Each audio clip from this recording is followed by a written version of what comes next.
sense of speech, so our tongue. It engages the sense of hearing.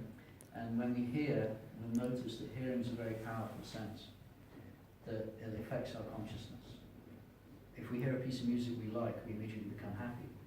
If we hear any sound vibration that we like, we become happy.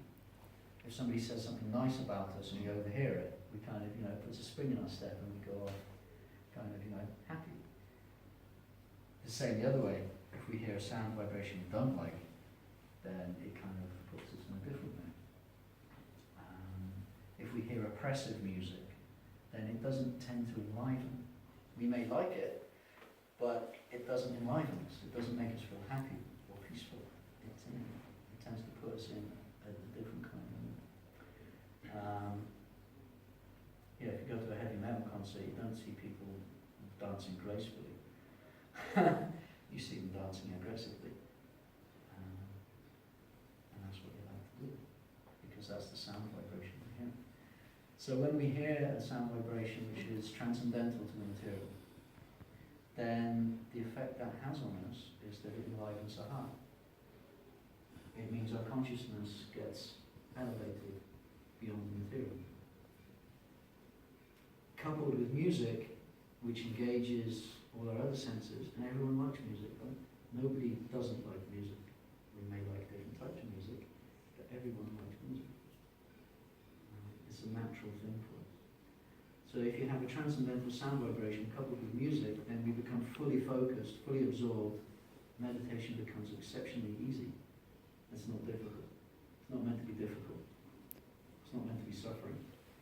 Meditation, transcendental meditation, is a sound vibration which enlightens, meant to be pleasurable. More pleasurable than anything material. And we use this mantra here. It's only 3 words, so it's very, very easy. We love to make things easy. Not difficult. Some of you have probably heard mantras before. The most popular in the West these days is probably Om Mani Padme Hum, which is Buddhist mantra. Or even just Om. Anyone that's done a yoga class would have heard Om at some point. Interestingly enough, Om is just a indirect mantra which represents this mantra. Most people think Om has 2 letters, O and M, but it isn't. It's A-U-M. It's 3. A is the sound representation of Hari. U is represents us, and M is Krishna and Rama. So that is easy.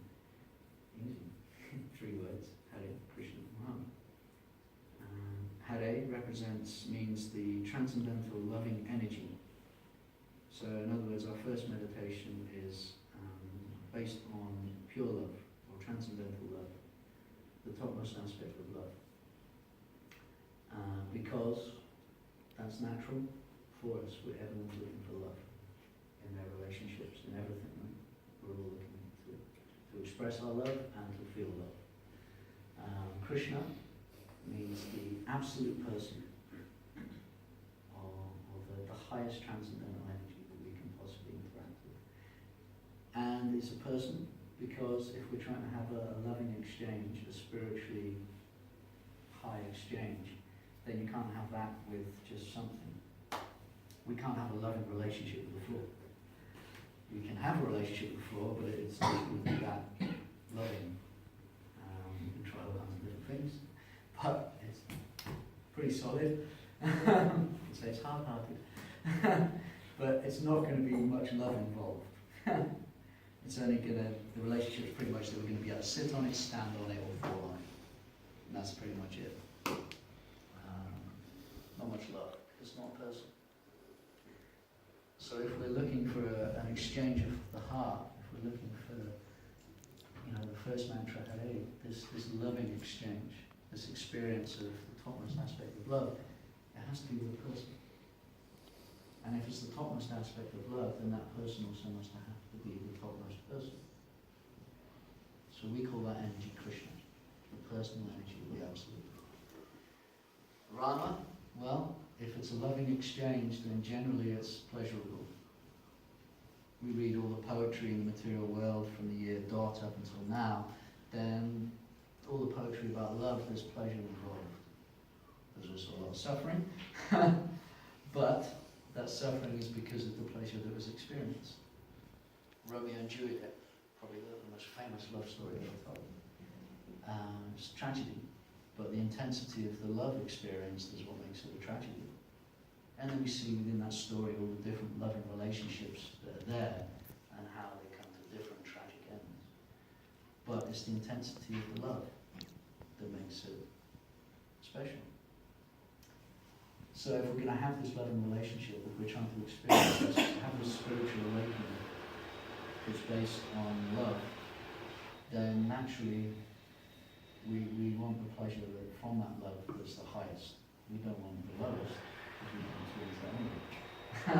We want the highest. So Ra, that literally means the transcendental reservoir of pleasure. In other words, the source of all pleasure. We're not going to a small puddle, we're going to a reservoir. We're going to the source of everything. And that's our meditation. That's the most true. And if we really examine it, like the yogis of the past, we can realize that every other type of meditation, every other form of focus or desire can actually be seen in those three words. So it's a very highly philosophical statement in just three words.